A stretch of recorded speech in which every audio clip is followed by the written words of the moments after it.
Good evening, everyone. Welcome to our very first KYSER Talk of the year. Due to the COVID-19 pandemic, we were unable to host this event in KYS itself. But that's okay since thankfully technology has saved the day and we were able to host this event online. We have some very distinguished KYSERs here today, some of which you guys might have heard of. But before we begin, please welcome the Rukanagara Project Manager, Hasha Mahadzir, to say a few words. Assalamualaikum and a very pleasant evening to everyone here today. I'm Hasha, head of the Rukanagara Committee.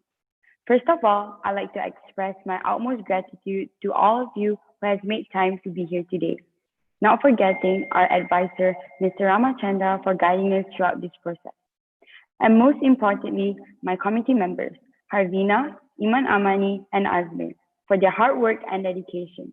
Without them, this event would not have been possible. A little bit about our Membudayakan Rukanagara project.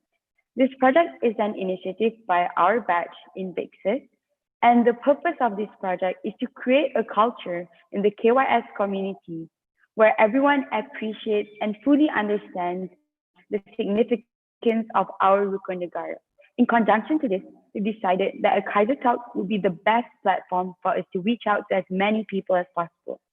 On behalf of my team and I, we hope that this incentive by us will be continued by the many generations to come. With that being said, I hope you'll gain some valuable insights from these experienced KYSERs. That's all from me. Thank you. Thank you, Hasha, for that heartwarming speech. Now, let's get this event started. We present to you the speakers for today, Ms. Ellisha Othman, Mr. Kaartik Nagarajan, and Mr. Thaqif Aris. Hi everyone, our first speaker is Ms. Ellisha Othman. Ellisha is a registered clinical psychologist with the Malaysian Society of Clinical Psychology. She has worked with children and adolescents as well as adults on a myriad of psychological and developmental disorders, behavioral management, parenting skills, and chronic pain. Her keen interest in community-based psychology to develop positive social change is what inspired the birth of Soul's Health. Now, Ellisha is the Managing Director of Soul's Health and continues to promote social change through many initiatives. Our second speaker, Kaartik Nagarajan, is a 20-year-old entrepreneur who attended KYS from the year 2013 to 2017. Kaartik is the co-founder of an advisory startup, CounselLab. Kaartik also plays a pivotal role in running Skyweb, a web development enterprise. And last but not least, Thaqif Aris, a 20-year-old writer who graduated from KYS in the year 2017. Thaqif is currently an art and culture writer for Mulazine Research Support for Delivery Associates. Thaqif is currently studying in one of the most prestigious universities in the world, University of Cambridge. Before we begin, here are a few house rules.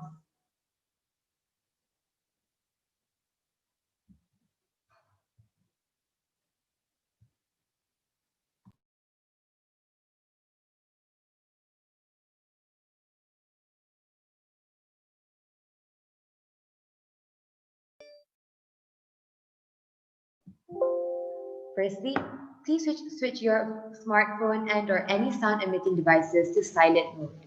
Second, avoid doing anything in front of the webcam that will distract the speakers. Thirdly, please dress appropriately. Next, your microphone will be muted by the Zoom master.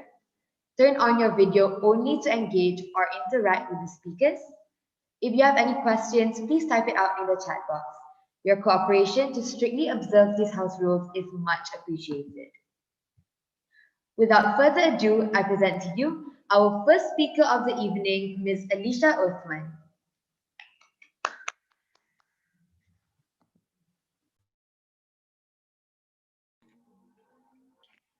Assalamualaikum and a very good afternoon to Mr. Rama. Sorry, I can't see you on the screen. And also to the Membudayakan Rukun Negara Committee. Congratulations on a very good initiative and also very well organized. So thank you, Harbina, for liaising with my team to ensure that this happens today. I'm very happy to be invited, on kind of the end of the year. I have just completed a 5-week program as part of the Eisenhower Fellowship, and it's kind of an interesting end, for this time. And I'll share a bit about, my experience in terms of community mental health, and a bit of course, you want to hear about the personal experience, right? So I'll try to, put in the juicy bits as well. So I'm a clinical psychologist, not as a first career. Initially, after graduating in '97, I was fortunate to be offered the RGSTF program, Renown Scholarship, batch 7 in accounting and finance. And I continued my tertiary education in KYUEM and University of Sydney and New South Wales in Australia. And that was actually my first real experience of a mental health challenge, being in a foreign country. And at that time, my father was undergoing cancer treatment, and also the '97 financial crisis, hit my family pretty badly. So there was a lot of changes, and we know that, this transition from teenage to adult life is never easy. And I was fortunate to be in Australia in a university that provided adequate mental health services, and the people were trained at that time. So initially, when I was struggling, I really thought about, am I really, like, I was going through like a bit of anxiety symptoms, a bit like panic attack, and it was noted by one of the university officer. And this university officer, until today, I remember, she when she noticed the signs, she sat me, in her room and said, look, let's take 5 minutes and let's just, share a bit about what you're struggling with. She prepared a cup of tea, typical Aussie, giving tea to me and just, really being there for me and connecting me to the right support and services.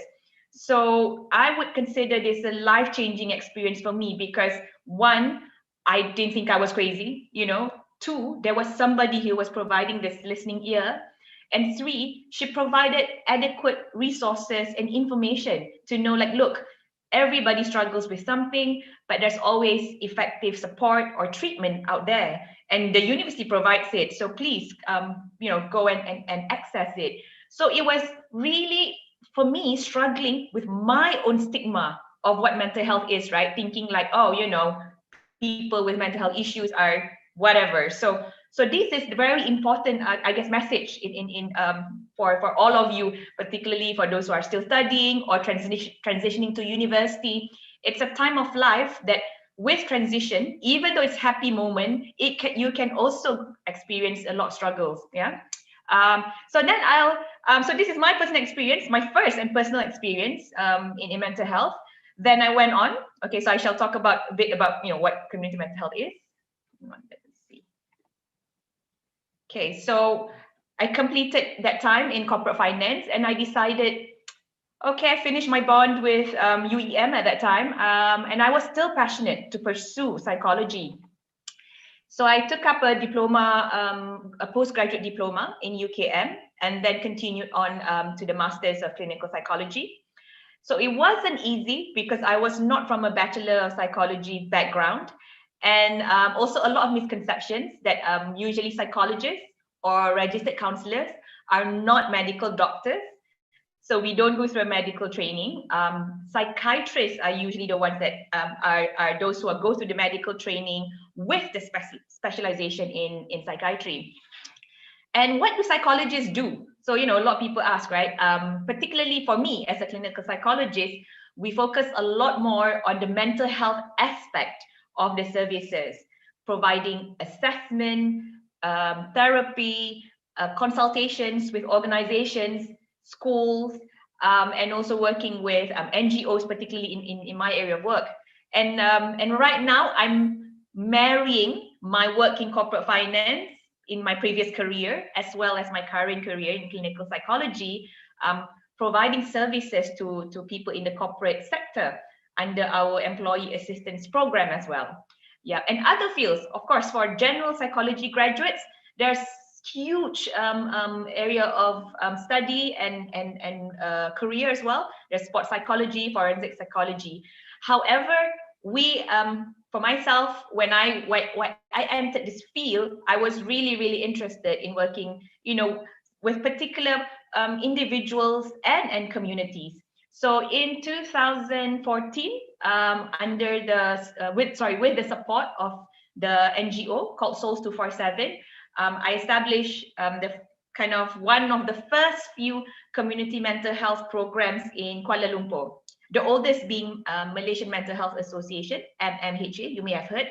So we were relatively new, and my first recruit was Arina Bahrain, also a KYSER at that point. She graduated and now completed her PhD in Australia. All right, so what is community mental health? So let me just give a bit of view, right? How is it different than mental health services that you see in the hospitals?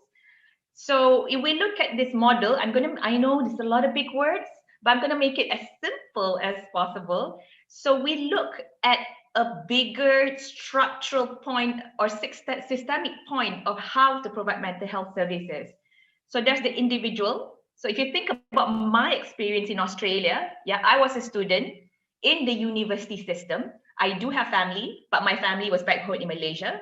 So looking at that point where me, being quite far away from my family, struggling in Australia, then there's always the community. So I had the support of friends from the Malaysian community, friends who are locals, who are Australians, and I'm in the university system, right? So that's the educational system that surrounds it. So because I was in a very encouraging and supportive system, the university provides as part of the tuition fees, these services, I was able to access this therapy at that point. And in Australia at that time, there was a lot of policies that were supportive of providing not only mental health services, but addressing the stigma of mental health. There were a lot of posters everywhere, campaigns to raise awareness about mental health. So you see how important the policies, the structure, the organization, being university or the workplace, the community, friends and family, and also the individual. And this is where, when we want to make change as a community mental health service provider, we look at all aspects of it. So in short, I'm kind of saying that therapy is not enough to ensure that a person gets the full support. Yeah. And we also look at particular populations because we work with usually more marginalized communities. So for example, with certain marginalized communities, there's also symptoms of what we call the socioeconomic adversities. So is it poverty? Is it employment? Is it disinvestment, meaning, certain communities may have less resources to improve their facilities. For example, some PPRs may lack safe space for children and youth, to engage in recreational activities. And also, what is the trust level between the authorities and the people? So I know it sounds like, wow, so much going on, but this is very important to understand the system and the structure that contributes to the well-being of the individual. So for us at Souls Health, when we talk about community mental health, we always say that mental health is not just a healthcare issue, it's a social justice issue. So we have to address this before we provide, the direct kind of healthcare type of services. So who are we? We are, again, like I mentioned, community-based mental health center. We have provided, I think, more than 750 community hours. We have provided more than 600 hours of individual clients. And we've also trained more, I think simply more than 150 interns and trainees, including our KYSERs. So we've had, Arina, who was on our team previously, Muiz Zafri, and Wan Shazrina as well, who's been with us for quite a long time. And especially Muiz, thanks to you, he's improved our social media by leaps and bounds. So please check out our Facebook. I'll put in the link on later. Yeah, and our mission in a community mental health setting, as I mentioned, we want to provide accessible services, affordability according to the cultural aspect. We have therapists, team members who speak, various languages, understand various cultures. We want to ensure that we provide accessible information to people as well, in simple language. They always say all these therapists, psychologists, doctors speak like their own language. So we try to just, provide easy and accessible language. And we want to address stigma of mental health. So just because you're aware about mental health, that doesn't mean you're not stigmatizing as well, because sometimes there's misconceptions, or sometimes we unconsciously discriminate as well people with mental health issues and challenges. So this is our mission for the past 6 to 7 years. And our services, of course, we have all this variety from individual, community, couples, and group. But what I want to highlight is the work that we've done with our community. So we have the Keluarga Akrab Mencapai Impian. This is one of our flagship programs where we work with communities in particularly in the PPR in Klang Valley, and also their parents, because we know that youth mental health will be a big issue in the next decade, and it has an impact on also economic output. So not just individually, but remember I talked about how it works, right? The different system. It does also affect opportunities for young adults to get jobs, to go to school, to be productive members when they enter adulthood. So this is why we've been focusing a lot on this program. And Muiz has been one of our trainers and MC in this program, so he can share a bit more if you guys want to know more. And another program that we have is the BRAVE program, Building Resilience, Acceptance, Valence, and Empowerment. And we particularly work with survivors of domestic violence. And why? Because very often mostly women, of course, men also experience some form of domestic violence, but a large population is women and children, usually need a lot of support throughout this process of rebuilding their lives. And this is where we do a lot of trainings with social workers, with other NGOs that provide those services, as well as the domestic violence survivors ourselves. And I'm happy to say that Wan Shazrina is part of our BRAVE team and will be providing a lot of services in the next quarter to ensure that, particularly in this pandemic, we've seen an increase in the cases of those experiencing domestic violence. So those are the two main projects. And because I know I have to keep it short, so I'm just giving an example of how the individual mental health services can actually be, can be applied in kind of a community project setting, and looking at how it can have bigger impact than just on the individual. So in terms of, I think, some personal challenges, I would say I call myself, like a mental health advocate, because for the first 5 years I was in Soul's Health, it was very, very difficult for me to talk about mental health because of the stigma. And this comes, we always think stigma comes from a certain population.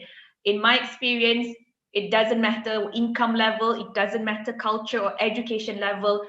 Our understanding of mental health is very, very lacking. And I think this is our responsibility to, our mental health care is, our mental health is our responsibility. And we should be taking, that responsibility to learn more about it, because when we help ourselves, we can help our family, our community, and again, school or workplace. So I think this is where my message is that it's okay to not be okay.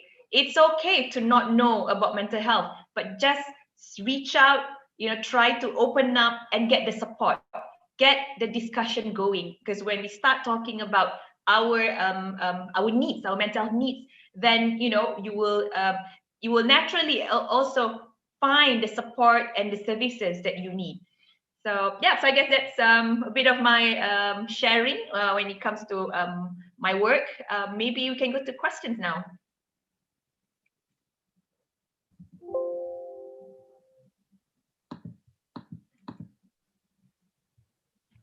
Thank you yes. so much, Ms. Alicia, for that very insightful speech. So now I'll be asking you maybe one or two questions. Okay. So firstly, what advice would you give people who want to pursue a career in the medical field? Especially since you said it's pretty difficult in the first few years. So what advice would you give? Yeah. Okay, for particularly psychology, because I'm not a doctor. So in psychology, I think what or mental health field, let me put it this way. Everyone wants to help, right? People, you always feel like, hey, I want to help somebody, but it's very different than just helping a friend. In the work of mental health, it's really knowing how to be socially responsible. So being trained is very important, but that's what you do, when you embark in your studies. So what do you need before you embark in your studies? I would recommend one is to develop empathy and compassion. So, trying to understand. So empathy is understanding how other people feel, but compassion is beyond that. So compassion is empathy with action, right? So if you feel like, hey, I want to help somebody, you're not just giving the help, but you're trying to understand what this other person needs and what can help this person to be able to overcome that with some support, but later on their own. So we always say, like, rather than giving that I think that saying where rather than giving the fish, you give them the fishing rod, right? So similar to that. So trying to understand what the problem is, what the roots of the problem is, and then providing the support that addresses that root of the problem rather than focusing on symptom. So don't focus on like just the symptom, but focus on what is the underlying reason. And secondly, I think what would help is be in an environment that if you want to be a mental health practitioner, be in an environment where it's not your usual. So push yourself out of your comfort zone. So if you hang out with, I don't know what's cool these days, I mean, the anime gang, whatever, you watch anime, blah, blah, blah. Now try to hang out with, I don't know, the people who run, or people who like art.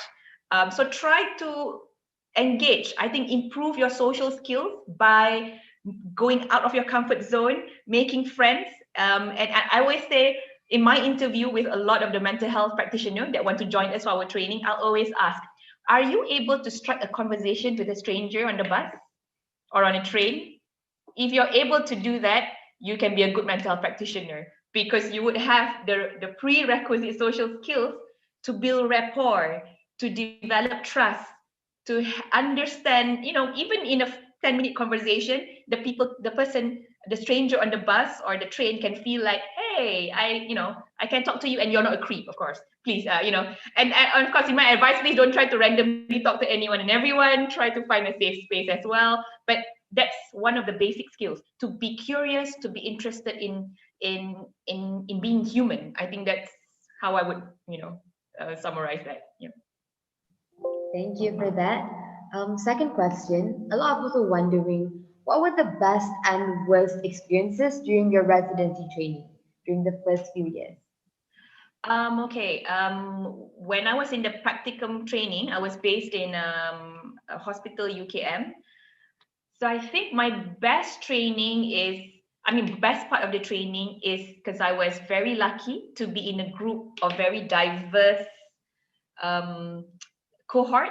So in terms of age, we were, some are early, like straight out of B-Psych, Bachelor Psychology, some are mid-careers, some are third careers or retired. And I think that diversity in the group really helps us to grow.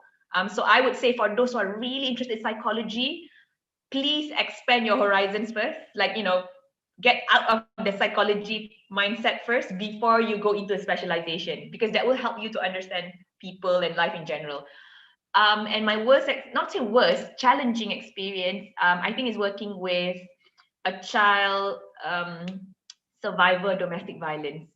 That was my first interaction, and that also spurred me on to, as you can see in my presentation, we have the Brave project, which is really inspired by my interaction with that child. And what although it may seem challenging, but what I realized, our children are very resilient. So we can learn a lot from, from working with this, especially children that have to overcome a huge adversities, because they really have those skills that, given the right support, they can rebuild and grow very more quickly than adults actually. So I think as adults we should be learning much more from children. Yeah. So in a way, both. Yeah. All right, okay, thank you so much. I think that should be enough for now. Later, if there are more questions, we'll be asking it during the general Q&A session later. So thank you so much, Miss Alicia, for that very, very wonderful, incredible speech. Now, Thanks, Arina. please welcome our second speaker of the evening, Mr. Kaartik Nagarajan.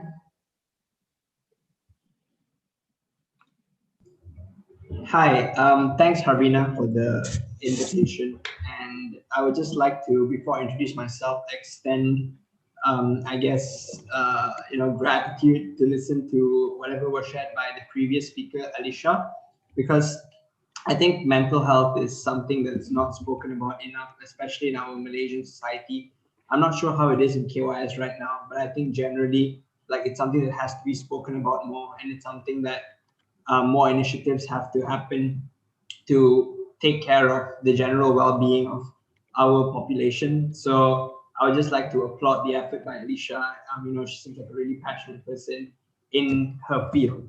So a bit of background information regarding myself. So as mentioned, my name is Kaartik Nagarajan, and I graduated from KYS in 2017. 2017, same as the third speaker, Thaqif Aris. So yeah, third speaker, Thaqif Aris. So we were both part of the same batch, Androxys.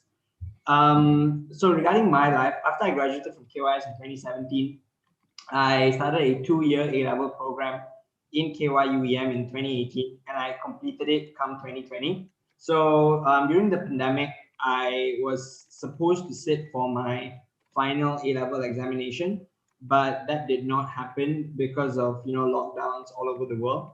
So my examinations were scrapped, and yeah, we got our results nonetheless. And I was supposed to go off to university. Like, I was deciding between a few universities in the US or the UK in August or September of 2020. But given the state of the world at that time, where everything was going virtual, I didn't feel like that would be the ideal time to start a university education. No offense to Thaqif. But yeah, so I didn't think it was the ideal thing to do. And I had a choice, right, to like not start it then. So I decided to take a gap year instead, which I think is something that's not very conventional to do. But I felt like it was the right decision to do, given that I had like a couple of other things that I believed I could pursue, which I'll speak about more after this. But yeah, so that's like what happened. So I decided on a gap year. I'll be starting off my university next year, pursuing a degree in computer science. So that's like what I'm interested in and what I plan to pursue in the long run. I know when Azmi introduced me, he introduced me as an entrepreneur, but yeah, I don't think I'm going to call myself that just yet. I'm still going for that computer science degree, as for now.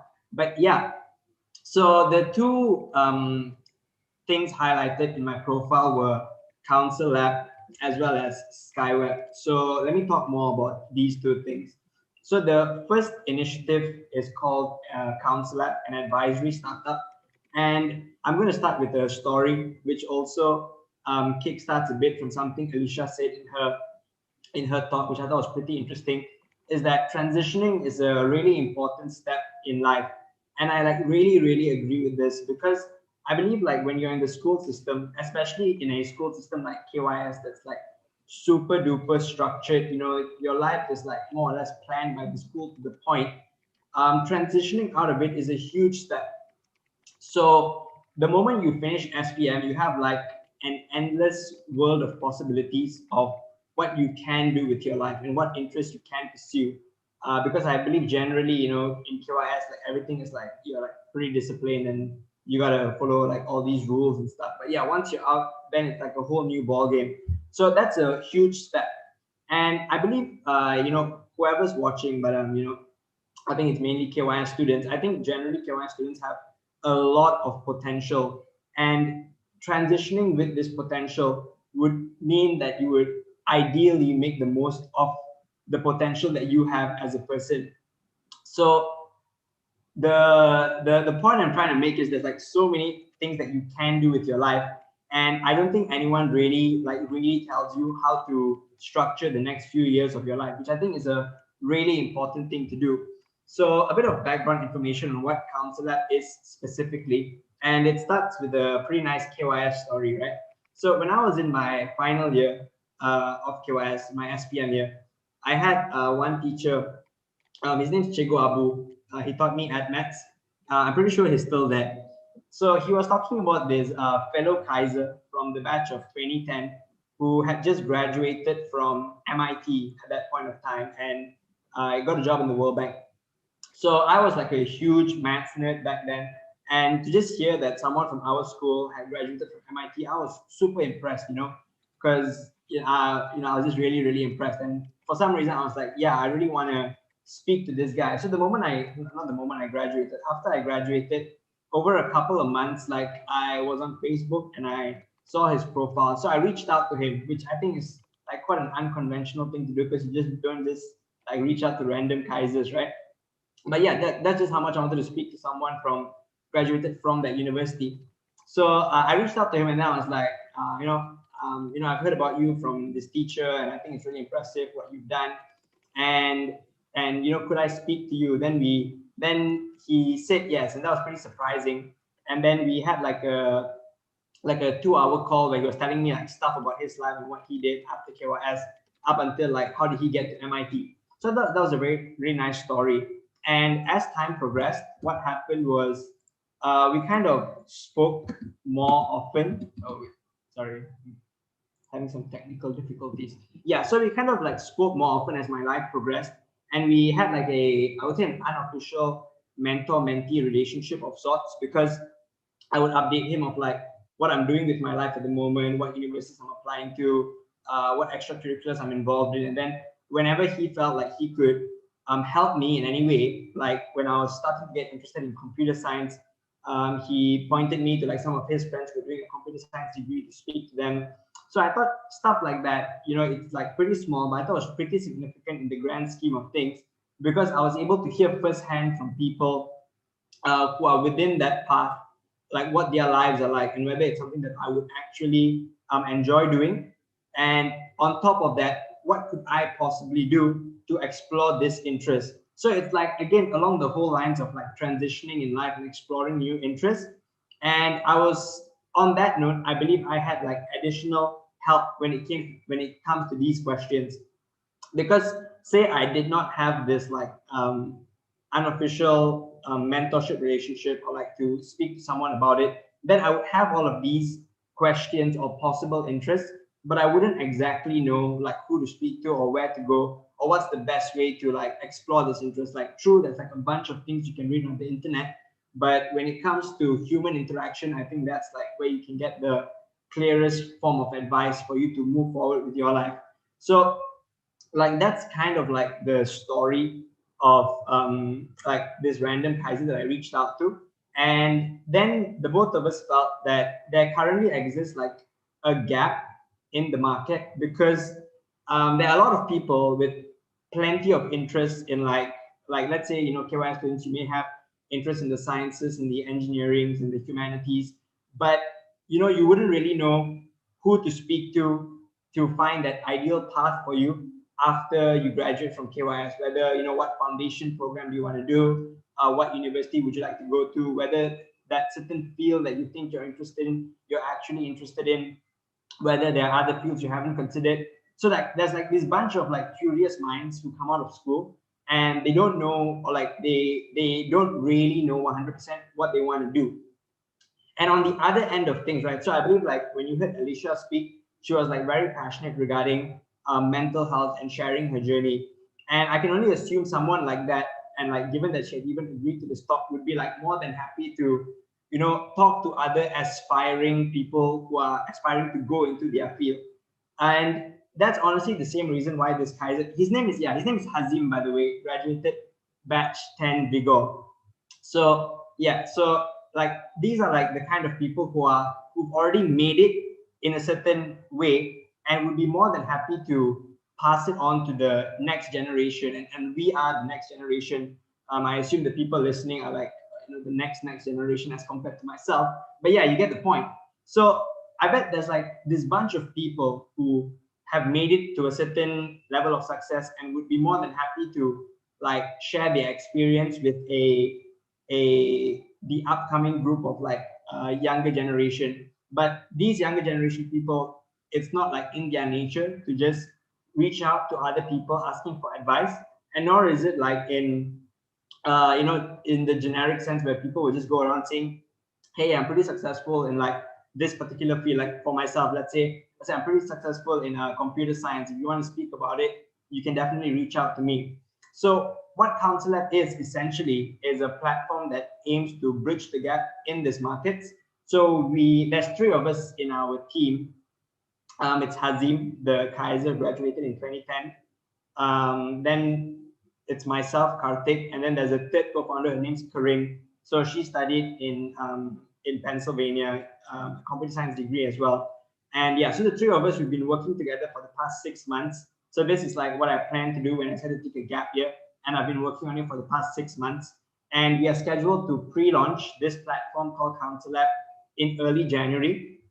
And what you would be able to do come the full launch, which will be in about April, is you'd be able to create your own profile, no matter who you are, and you'd be able to like list down your experiences. So let's say you're very experienced in the field of computer science, or sorry, I just keep saying computer science because that's my field.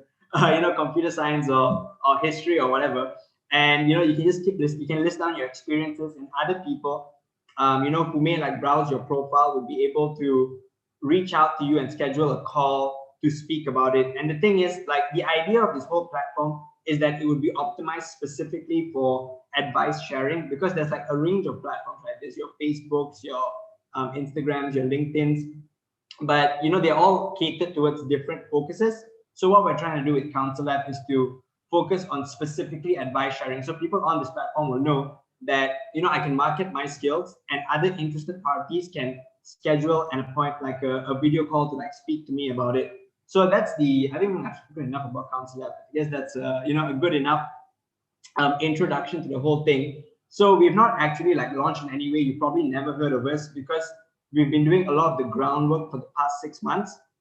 And yeah, we'll be pre-launching in January, early January, where you'll see like an explainer video, which more or less explains what I've explained to you. And we're going to have our website up, like the full version, explaining everything, like probably a little bit better and a little bit clearer of what I explained to you. But yeah, do keep a lookout for that. I'll send a message to like whoever's watching after this of our Instagram handle and our website, so that you guys, hopefully if you're interested, you can take note of this. You can drop us a follow on Instagram like now itself, because we've started like minor marketing to raise awareness about this, but it really hasn't like we're still in the process of pre-launching and then building. So if you are interested, then just have a look out till January for the pre-launch, and then about March, April for like the full launch of the platform, which I just described.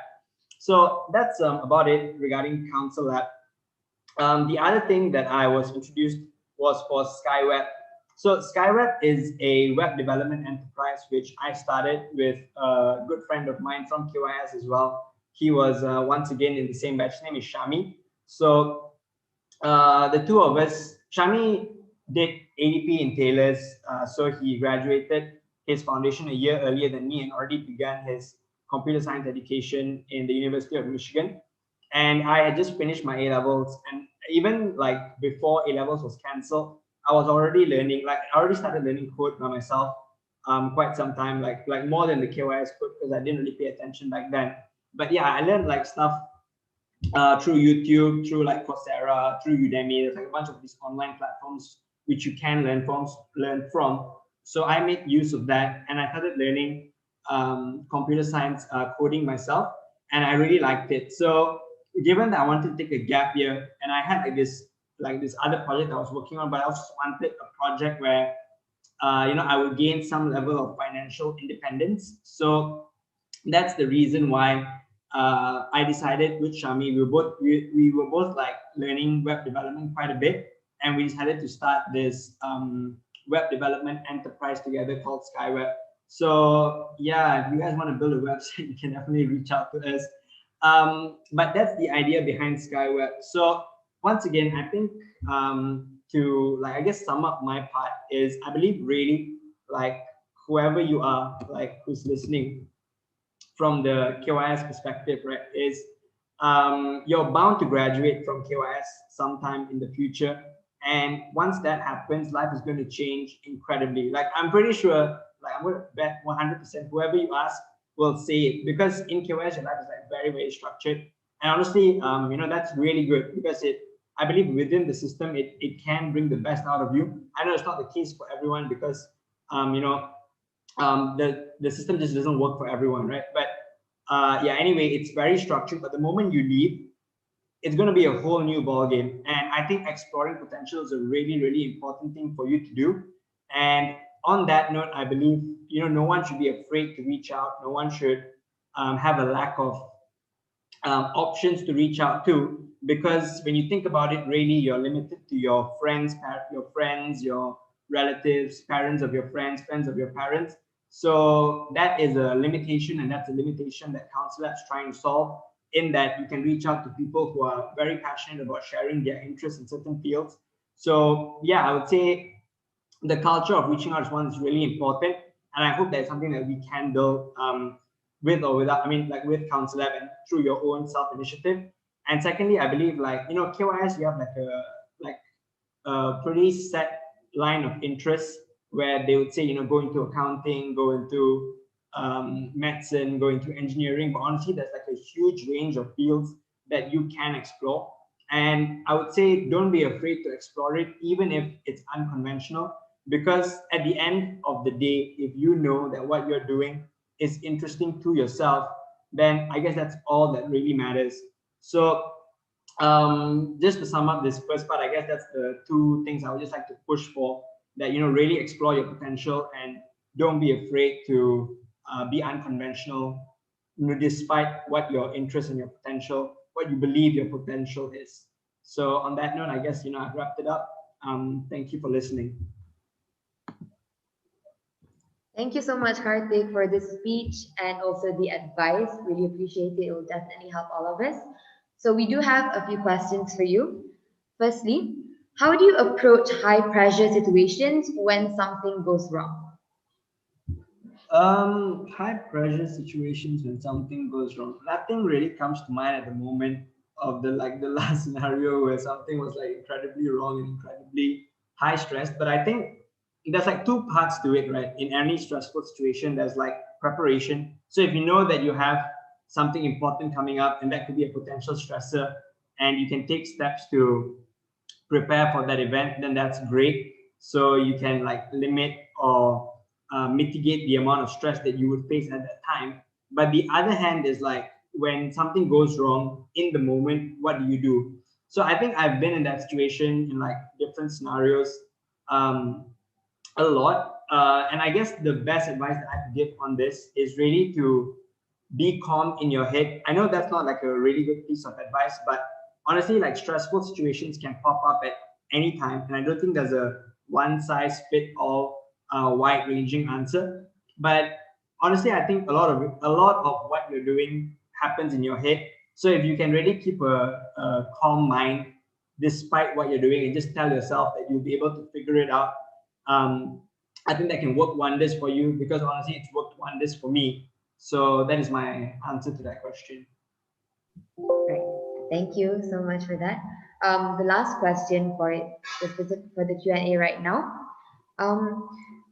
What is a project that you've worked on that you're least proud of?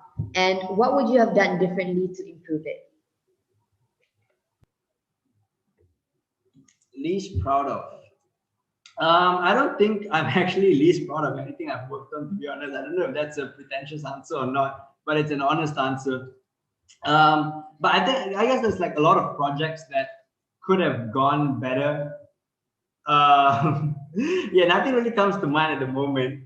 Maybe if you can ask another question and give a better answer, but just a more wide-ranging answer on like what could have gone better. I think generally, like in my life, things that could have gone better are just things that, number one, I had prepared more for, or number two, if I had explored like a wider set of options. Because one thing I believe that we always fall back to is like groupthink, and what everyone else is doing, you believe that that's necessarily the best thing that there is to do, when honestly, like, that's far from the case. I think don't be afraid to put in a little bit more effort to find out how other people are doing things, even if it seems unconventional. Because yeah, I realize I've been talking about unconventionality a lot in this talk, but whatever. Yeah, because it could be like the best thing that you could do for yourself. So don't be afraid to just put in more preparation, I would say. Okay, thank you. We'll be asking more questions later in the general Q&A session. So thank you so much, Kaartik. And now our final speaker for the evening, ladies and gentlemen, please welcome Mr. Thaqif Aris. Hi guys. Everyone can hear me, right? Yeah. Cool. Okay. I'm Thaqif.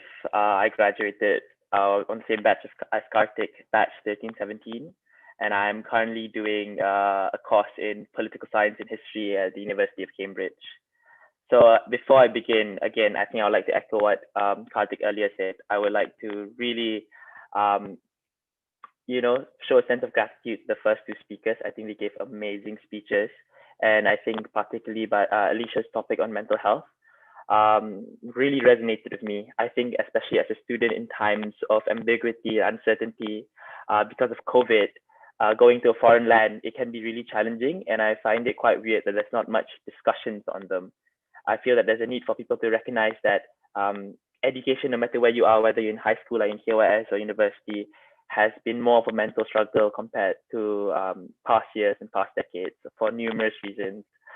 So yeah, I think I would structure my speech in three main parts, basically about my education journey, the second part about my gap year before I went to uni and what I did, and the third one about, being in uni and the imposter syndrome that attaches itself to you throughout. So I think, my first part of my speech will be about what my education journey. So again, I'm taking political science with history, and I know that's quite unconventional, and it's quite interesting how I got here. So in KYS, I was in art, which is a sub-engineering class. So I took physics, chemistry, those things. And even in A-levels, I took maths, physics, economics, and history with, and quite ironically, maths and physics were my highest scoring subjects.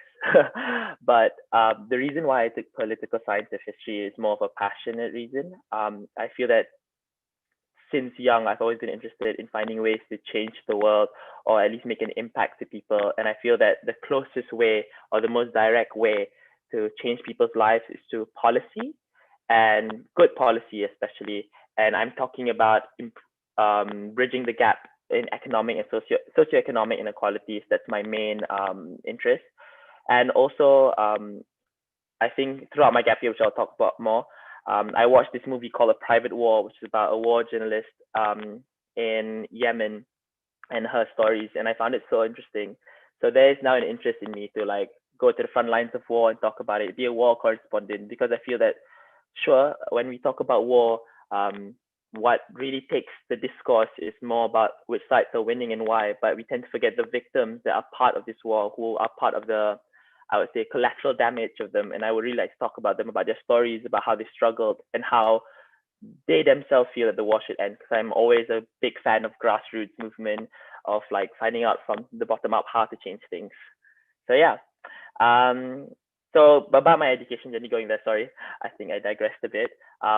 I actually wanted to become a mechanical, well, I wouldn't say mechanical engineer, an engineer when I was in KYS.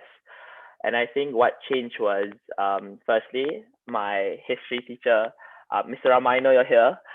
Thank you so much for like telling me that history is more than just learning about facts. It's about really engaging with like prejudice and really engaging about how you view things and how other people in the past view things. And I found that really interesting, because I've always been interested about human nature and how we react and how we respond to things. And in my A levels, especially, because I took a good mix, I took physics and maths, but I also took history and economics.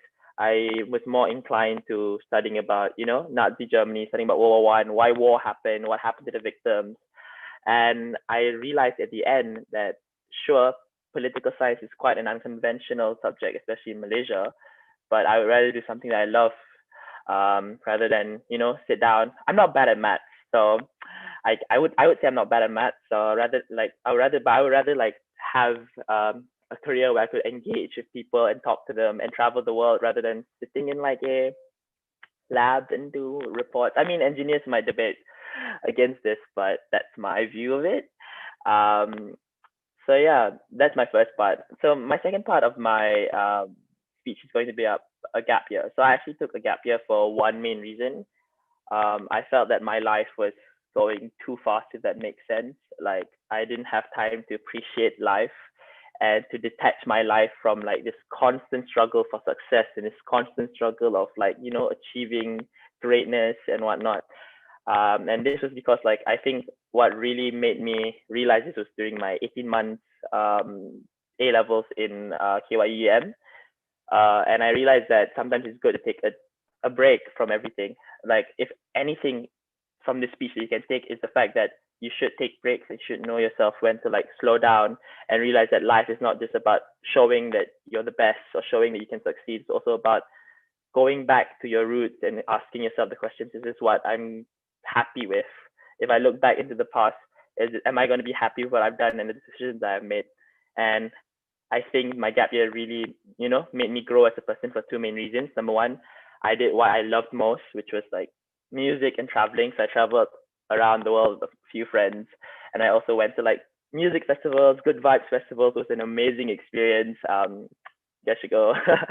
And yeah, and just being like detached from it gave me a sense of like what I'm doing here is correct, in a sense of life. And sorry, like what I got from this like chilling or vibing session during my gap year was that life isn't stuck on like how much you show. It's about it being true to yourself. And if that brings success or failure, it doesn't matter, because at the end of the day, what matters is that you're happy with it and you can accept it and embrace it. And the second thing that I did during my gap year was much more pragmatic, I would say. I took internships. So I went to three main places. I was an intern at Teach for Malaysia. I was an intern for Mahathir's Prime Ministerial Office. And I was also an intern with this public policy consulting group called Delivery Associates based in the United Kingdom. And I think so Teach for Malaysia taught me basically about education and inequality in Malaysia and how there's a need to bridge that gap and the methods and mechanisms in bridging that gap. So throughout the internship, I learned about the education bureaucracy, how things work, how ministers make decisions. It's quite interesting. Being in Mahathir's office was quite interesting as well, because there he engaged a lot with like grassroots movements, so basically like community circles of his political party. And I was able to engage with people and find out why they support a particular group, what policies were they for. And I think that's a great engagement, just meeting people from like different walks of life, having a sense or having their own view of politics and how the country should be governed. And the third one is Delivery Associates. So Delivery Associates is quite interesting because they work on a multitude of things. So it's whether it's advising the king of Saudi Arabia on women policy, or about trying to bridge the gap between Aboriginals and not in Aboriginal education systems in New South Wales.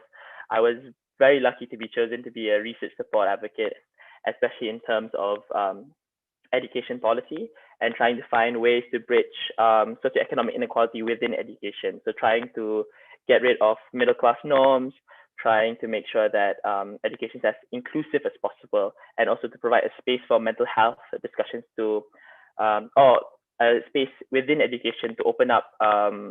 Sorry, I'm like losing my train of thought. Wait. Opening up spaces for discussions on mental health topics. There you go. Yeah, within the structures. So, and I think what I got most from those internships, Mulazine is something else. I know you guys were talking about Mulazine, but there's something else, which I'll get onto later. So I learned most about those internships is that at most it taught me like the nitty gritty things about corporate working, or maybe just working in general. Like there were always these biases or prejudices, or what it's like to work in an office with people. And I felt that like being in my internships really, diminished it. I initially went into my internships feeling intimidated by the people because they were like 30, 40 years old. But I ended up making really close friends with them. It's a bit weird, but it's okay. Yeah. And another thing that you guys are talking about was Mulazine. So Mulazine is actually an independent magazine about, arts and culture in Malaysia. So what I initially did was write pieces about artists, or went to exhibitions in galleries around Kuala Lumpur and talked about them. And what was interesting was that I think what Mulazine did to me was it helped me form a method of writing, number one, but it also helped me form a sense of identity. And I think that this is what arts and culture does to you, like reflecting on like paintings or photography or sculptures and reflecting your life upon them and the meaning that the artist has imposed on his pieces, on their pieces, allows you to really open up your mind about who you are as a person and forming a sense of identity. I know it's very meta, but I think as a person who will like reflect themselves on pieces of art, or reflect themselves on different cultures in Malaysia or different cultures around the world, you slowly form like a sense of self and where you stand in the world. And I think that's very important, because especially in uni, when you meet so many different people, it's nice to know that you have in the foundation a sense of self that can always get back to your roots. Sorry guys. Yeah, your roots. And what was interesting also is to meet other journalists and to talk about what interested them and form this circle of people that are just as interested in you in writing or in the things that you love. So I think that's an advice as well. Like after KYS, find like groups or find societies or find like work opportunities that will allow you to meet people who have the same passion as you, so you can have like, amazing discussions and amazing conversations that will help you for your university life as well. So that's a bit about my internships. The last thing I would like to talk about is my uni experience. And I think I want to share something that's possible. I don't know if this will work. You know what? It's fine. I don't think I can share anything right now because of technical issues. So I have a quote that I'm going to share with everyone. It's by Maya Angelou, and it's, they're going to find out right now. I've run the game on everybody, and they're going to find me out. And what, in a sense, that quote is about imposter syndrome. And I think that's something that I want to like really note and tell people about. So imposter syndrome is basically this feeling of like you're not supposed to be where you are, like you don't deserve to be where you are, and it's always self-inflicted. No one is telling you that. It's only inside here, like you yourself is telling that you're not deserving of that place. And I think this is what I struggled with initially when I entered Cambridge. Like it's hard to be in a room full of people whose families have gone to Cambridge for 5 generations, or who come from schools like Eton, and trying to like realize that you're in the same space as them can be quite intimidating. But I think what needs to be, I think like the best advice I can give you is that throughout your life, there's going to be ups and downs and challenges, and you're going to question when you do reach success, whether you deserve it. I'm here to tell you that yes, you do. There's a reason why people choose you for something. There's a reason why you were selected amongst a large group of people to enter university, for example, or a job. And, sometimes, but it's okay to sometimes feel like in doubt, because you can't just bottle up your feelings. But this is where you need to like have conversations with people and talk about it. And I think what really helped me I'm still struggling with it, but what really helped me like slowly mitigate this like syndrome within me is to just make friends with them, and like to realize that they're not sure, it's quite competitive, definitely it's competitive, but it's not always competitive. There are always times that you can socialize, have fun, and just be friends, and not like people who take the same subjects like political science, engineering, and things like that. And I think what uni life is, what interests me a lot about uni life, especially in times of COVID, is just like seeing how much, yeah, like I think an advice that I have as well in university is like always be proactive. And I think that specifically for people in right now in university, especially in times of COVID, there's a need for you to, I wouldn't say bend the rules, but there's a need for you to like really be smart on the rules so you can actually make friends. um yeah, university is not fun. Being a loner, um friends always help, be it for academic support, non-academic support, or just being there and have fun. So I think like three main takeaways that I would like people to take from my speech is basically, do what you love, definitely. um do what you love. Number two is, don't be like, always tell yourself that you deserve that spot, that get rid of your imposter syndrome. And also sometimes just take time off. Life isn't always about struggling for success. It's not a perpetual struggle. It's about sometimes being happy with what you have and just, enjoying life. I think I'll end on that though.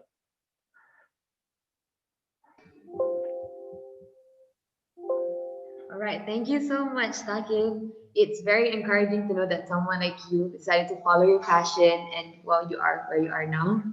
So we do have a few questions. Firstly, what do you enjoy most about working for an independent publication? What do I enjoy most about an independent publication? Well, I think it's the freedom of the things that you can write about. So I've wrote about so many things. And I've met so many amazing people. I've met professors of art. I've met very famous artists whose thesis priced at 250,000 ringgit and above, and just talk about their thought processes and how they make a painting. Sometimes it's a bit weird when especially when you see abstract art, just like few brush strokes and everything, but you realize that they do have meaning in a sense. And I've also talked about my last piece on Mulazine is about mental health in university, how there's a need to raise the alarm. So I think what's great about independent, because you're not tied to anyone, is the fact that you have full freedom to write about anything. Yeah. Okay, thank you. And secondly, what type of publications do you read in your personal time? What type of publications? Well, I'm right now, because I'm in university, I read Al Jazeera. I think that's my favorite news publication, as well as The Economist. But throughout my gap year, I read a lot of fiction. So I think two books, and I think books help you in a sense as well find expression and helps you, release tension as well. And I think one book that really helped me, like, not only was it a leisure activity, but also helped me like in my personal statement and getting into uni and making me love what I do, is this book called A Suitable Boy by Vikram Seth. And it's about love in times of partition in India. And I found that just really interesting. So I think, yeah, but it depends on what you can read, whatever you want. I think the fact that you're reading is a good start. Yeah. All right. Okay. Thank you so much, Thaqif, for that very incredible speech. No worries. So now we'll be moving on to the general Q&A session. So anyone who has any general questions, be it about these KYSERs past experiences in KYS or anything that you are longing to ask, please type your questions in the chat box along with who the question is directed to. If you wish for your question to be answered by anyone, please type the word general before asking your question.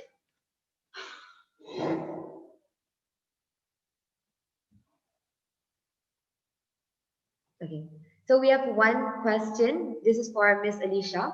It's from Putri Christina. She's a student here in KYS. So she was wondering, what made you realize and what pushed you to pursue and learn more about mental health? And what were the challenges you faced in educating and helping others? Okay, thanks for the question. I mean, it's something that I would, a valid question, because I'm sure a lot of you are thinking about that, right? I think there's no one, it's hard to pinpoint to one moment or like, the aha moment. Because I don't think it happened. Well, maybe for some people it does happen that way, but for me, I think it's looking at a bunch of things, you know. So for example, a calling. So I come from a very privileged background. My parents are professionals. I'm an only child, and you know, being of my ethnicity, you know, affords me so many access to scholarships and things like that. So I'm very, very aware of my position of privilege. If my race was something else, if my gender was something else, if I was from another family, I may not have had those opportunities. So this has always, I know what you know, in terms of what's relation to mental health, but I think it has a lot to do with mental health because I had access to good resources. For example, as a child, I grew up with books, you know, and I think that's where I experienced coming to KYS. That was a beginning of my interest in people because I'm an only child. I grew up with a house of 5 adults, my parents, my 2 aunts. I had, you know, a helper. So it's like I had to learn how to be a child when I went to school. Like, oh, this is how kids do things. Let's play, you know, like. And when in boarding school in KYS, it also exposed me to people of different walks of life, and actually we're all the same, you know, in the sense that when everybody has the same level of playing field, you know, like you're given the same resources, you know, people can maximize the potential, and given the right support. I still remember with the teachers being very, very supportive, which was very different in my public school because I went 2 years in public school and I went to 3 years in public school and in KYS, right? So you see how that supportive environment, right, really provided that. And that is why my interest was in community mental health. So not so much mental health. I wanted to understand, of course, myself, other people, but I saw that external environment actually influenced a lot of who we are and how we deal when it comes to building resilience, right? Overcoming adversity and challenges. So those are I would say, like, kind of that experience that triggered it. But I think a calling, I also a strength. My calling is people find me, you know, that there's always an ease of discussing difficult topics or questions, or, you know, like they can just ask me something and I'm like, hey, let's talk about it, you know. So that's, I guess, a strength of mine, that, you know, I can strike conversations with total strangers on the train and bus, like I said. And values as well, because as you know, as I entered adulthood, I went into corporate setting.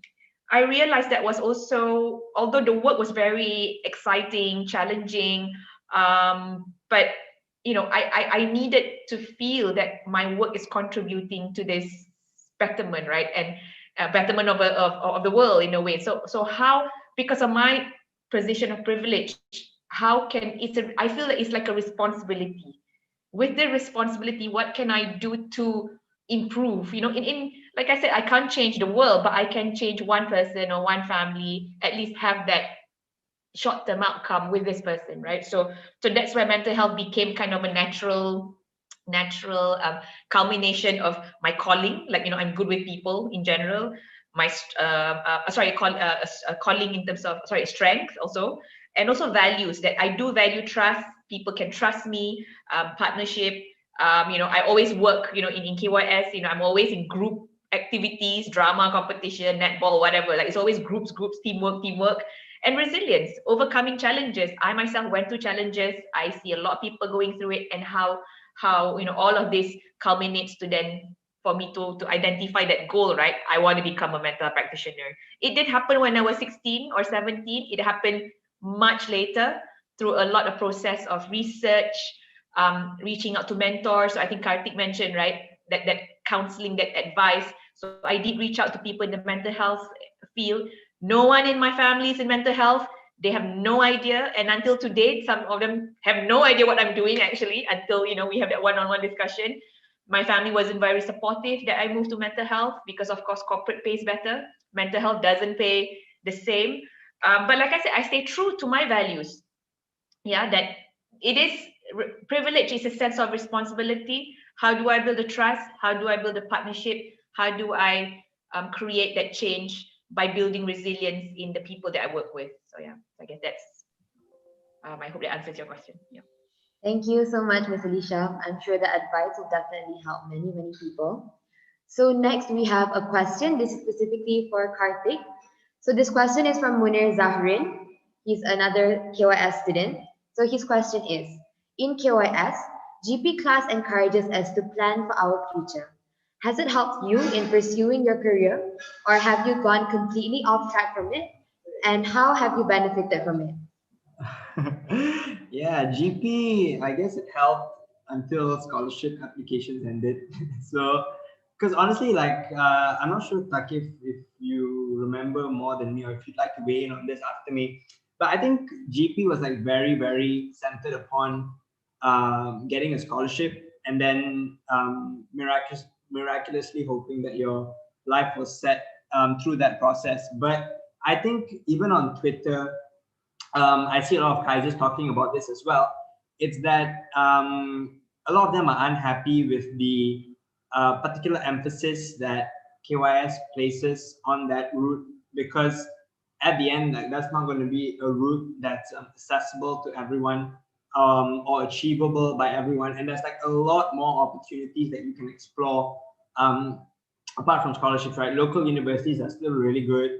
There are still like a bunch of universities and courses that you can pursue. And one thing that I don't really like about KYS is how they will try and streamline people into like Rajin or Jujo. I'm not sure what it is now. To go into accounting, because they'll tell you, hey, you know what, that's the easiest path to get a scholarship. When I feel like that's very limiting, because the moment you enter Rajin or Jujo, it's unless you are like dead set, that's what you want to do, then you end up limiting like whatever interest you could have had in engineering or in medicine. I'm not interested in medicine. I was in that. I was classmates with Thaqif. But yeah, so I think GP, honestly, my objective opinion was, and I may face like a lot of backlash if word gets up for what I said. But yeah, that's not the point of, I'm not here to please anyone. That, it's not as helpful as it could be. I think there should be like more emphasis on what are possible career paths. What can you do to explore that interest within you? Because right now, I believe they are trying to give you a path, the ideal path that you may want to follow, but they're not actually teaching you how to explore your own future and how to make decisions as they come, regardless of what the outcome is. So ideally, I guess to close this question is, I hope that, ideally, I hope that GP is a class where you would learn, okay, let's say I graduate from KYS, what would the world look like? And given this, what can I do to explore my interests? Given I'm a curious individual with a lot of interests, what can I do to explore these interests? And what are like general guidelines I can take to explore, like, how do I get from where I am to like whatever degree I want to get, if I want to get a degree, or whatever job I want to get. I feel like more general guidelines with maybe specific case studies of, what other people have done in the past would be, I think, a really creative thing to do. I think we also had a KYSER from our batch, Thaqif and my batch, who went to a UWC. I'm not sure if you guys are very familiar with it, but a UWC is the United Worlds College, under a full scholarship from the United Worlds College. And honestly, that's an amazing experience, because they do a foundation in the IB, International Baccalaureate, and his name's Azif. He was spending 2 years in Germany under a full scholarship, which I think is great for exposure and like really exploring your interests. So there's like so many opportunities out there, but in the end, I feel GP is very catered to it. All right, do this, win a scholarship. But yeah, what happens if that doesn't happen? You're not left with much other information. So that's my take on it, Munir. If any of the other speakers would like to weigh in on this, because I think it's a pretty general question anyway, I would love to hear your opinions as well. I hope the attendees would love to hear it too. Thank you, Karthik. Does anyone else want to talk about that question? Any of the other two speakers want to further elaborate on it? Sorry, what was the question again? Okay, I'll repeat it. So Munir, he said, in KYS, GP class encourages us to plan for our future. So the question is, has it helped you in pursuing your career, or have you gone completely off track from it? and how have you benefited from it? Yeah, I think mine answer would be slightly different from Kartik because again, I diverted a lot from my initial education path, which was engineering or something along the lines of nuclear physics or things like that. But I can rest. But that does not mean that that's the end of the world if you don't follow what your GP class say. That because at the end of the day, if you're interested in it, and you are able to struggle for it, there will be success for you at the end. I've always believed that if you're willing to fight for it, there will be um, returns and good returns. And so don't be too scared if you don't know where or what you're doing right now. Honestly speaking, I feel that I took politics as well because it's quite a vague subject and it can sprout to so many other things. For example, public policy, government administration, management, finance, law, and yeah, I'm still like deciding myself within university on what is my ideal career path. That's my answer. All right, thank you, Thaqif. So move on to the next question. This one is for you, Thaqif. It's a question from Elena Khadija, another Form 4. So her question is, since you mentioned Mulazine, how did you find yourself becoming an arts and cultural writer? And did you have to apply for it, or were you scouted by the magazine itself? Ooh, okay. Good question, Elena. Um, I actually applied for it. They don't do scouts. I think this is where the need to be proactive is apparent. Like one day when I was still working in Putrajaya, I went through their Instagram page because I've been a huge follower of them. I love their content and I love what they post on Instagram. And one day they were looking for an arts and culture writer, and I thought, perfect, this is my opportunity. So that night I wrote an article and I sent it to them, and just like reaching out reaching out again and asking, oh, how did my application go? Is it okay? Am I successful? Like I think like while applying, don't be afraid to like after sending your application to ask them how it went, because I think it shows to them as well that you're really, really interested in getting the job. And I think that might have helped me like get the job as well. Like, and I've only enjoyed it ever since. Just meeting amazing people, meeting influencers in the arts, influencers in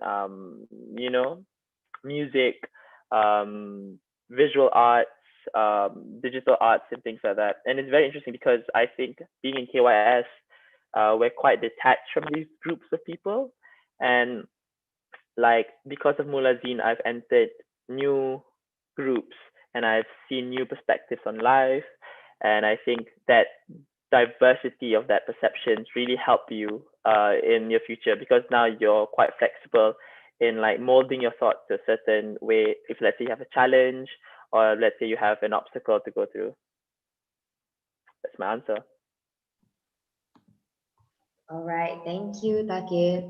So now moving on to a general question, meaning any one of the three speakers can answer this question. So the question is, do you feel like any interests, fields, professions, or talents, especially unconventional ones, were underrepresented or not given enough credit or recognition within KYS? If so, what do you think the current students of KYS can do to improve this?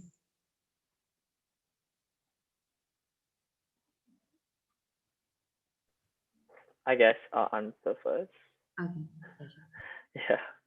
I don't know if anyone wants to add in, but just add it. I don't think it's more of KYS in particular. I think it's our education system in general. And I think this is so because I think coming from Malaysia, where we're quite strict and we're within that culture where, material success equals to substantive success. Therefore, things that are very generic but gets a lot of money, like medicine or law, engineering, are like popular. And unconventional things, for example, art, or political science, history, they tend to lose popularity because they feel that you won't reach far in life. And so I don't think and I think that's a national culture or a national approach to this subject, not merely KYS. But the great thing about KYS again, it's great that you guys are actually like acknowledging this, that there can be spaces for unconventional subjects if you're really passionate in them. Because if you're really passionate in them, definitely someone will take you in, and definitely you reach success in your own way. Yeah. And I think what the KYS kids can do, in my opinion, is just to have, especially maybe in GP classes, talk about these different subject fields, and also maybe invite people from various fields or career paths to come to KYS and give talks about them. Because I think there's a lack of awareness on what's open to you once you actually go to university. I can add, I recall that when I was in KYS, there was some like career talks that were, organized. And although, well, this was, in the early days, right? So I think that also helped to kind of, open that perspective, right, of different types of professions. But I would also encourage, in terms of doing your school holidays, internships, volunteering. I've taken in students, for example, Muiz was post SPM, some during the A levels that came for 1 to 2 months of volunteering. I think that definitely helps. And for me, myself, during the time when I was in KYS, they had that business motivation program where we had to take on additional subjects and the internship, starting from when I was in Form 4. So that really opened up, I think provided the necessary exposure, and like I said, read as well, and not just social media posting, please. Like read, like Thaqif mentioned, like books, right? I don't have that time now, and that's also a luxury, I find that. And like I said, just get out of your comfort zone. So and Thaqif and Kaartik are two examples. Like honestly, when post SPM, I didn't have that much exposure to mental health at all, and it came along through that experiences. So look at your college or university years as that year of exploration, right? And even if you study history, that doesn't necessarily mean that you will end up in a job, particularly in history. You'll be working in maybe policy or even in maybe in various settings. So I think we I will also echo what Thaqif mentioned. Just because the Malaysian education system kind of pigeonholes us to a certain stream, but that doesn't mean that we cannot break out of that. And that's where our own initiative, right? Take the initiative to take a gap year, or during your university, to join clubs or societies, internship or volunteering. And I cannot overemphasize the importance of volunteering, because usually you will be put in a situation where you are of your comfort zone. I've seen so many of these students from high performing schools, right, coming to our program, and we bring them to a PPR, and most of them have never been to a PPR, and they're like, this is the reality, guys. This is the everyday, this is the reality of the everyday people. So how do we ensure that we don't live in a bubble? I think that's also very, very important, not to live in our bubble, to know what's going on out there. So that's my advice. All right, thank you. So we don't have much time, so we'll be asking one last question.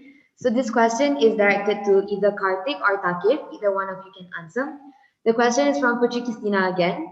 Her question is, any tips on how to lead a house, or any tips during the transition to Form 5, like leading clubs, societies, and having consistent or improving grades?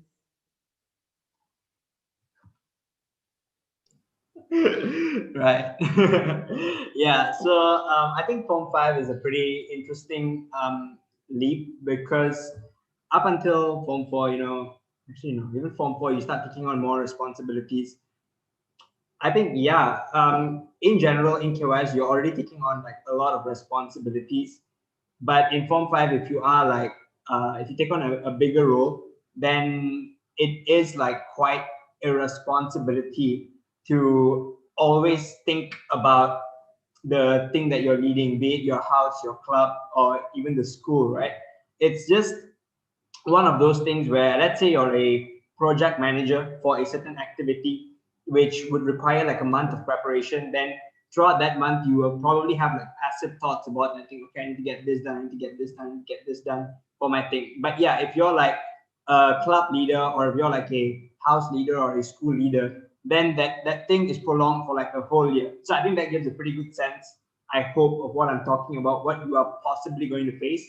And I think like conventional advice on this is like, plan your time, this and that. But I think at the end, like what's more important is for you to be in a constant state of awareness that, if let's say you are in class and there's a topic that you're learning, you don't understand what's going on, you can't sit on it and be like, okay, I will, figure that out later once I get this other responsibility done, or once I get this thing out of the way.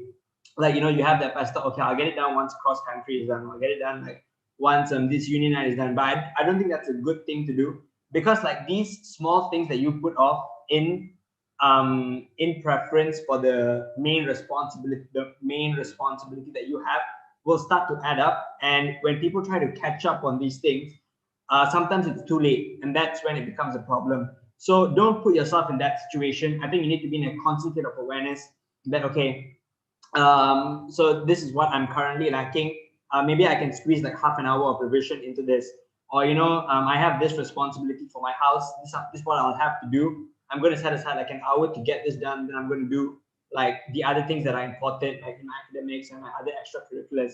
So I think what's most important, apart from all that generic advice that you probably heard 1,000 times, is to have that state of awareness and to really take control if you feel that things are kind of like swaying in the unideal direction. So yeah, that's my answer.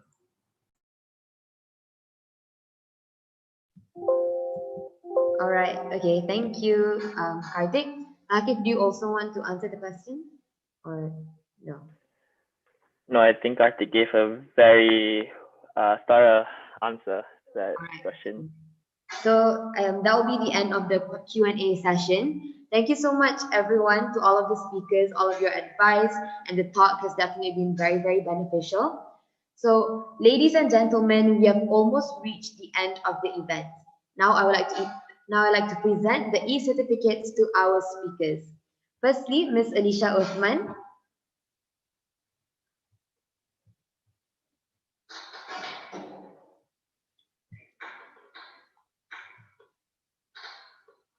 Okay, next, Mr. Kaartik Nagarajan.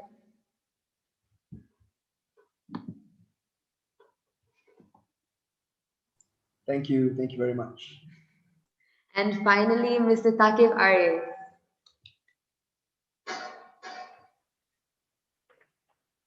Oh, thanks, guys. All right. So to end this event, I would like to call upon Azmi Akbar as one of the KYSER Talk Committee members to give a closing speech. Thank you, Arvina. Okay, so hi everyone. I'm just gonna keep it short and sweet.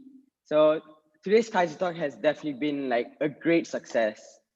And as a fellow committee member, I can't express how grateful and thankful I am to everyone who chose to spend their evening with us. And I also hope that everyone that joined us has gained insightful advices and tips from our speakers. And last but not least, I would like to express my deepest gratitude to our esteemed panel of speakers for sharing invaluable advices and opening up about their personal experiences. Thank you. Thank you, Azmi. Well, that marks the end of today's event. Thank you so much, everyone, for coming. A huge thank you to our speakers for taking time out of your days to be here, especially since some of you are not even in Malaysia. Okay. So thank you so much, everyone. So to the attendees, you may leave now. But panelists and speakers, please stay back as we'll be having a photography session. Thank you so much, everyone, for coming. And we hope to meet again soon.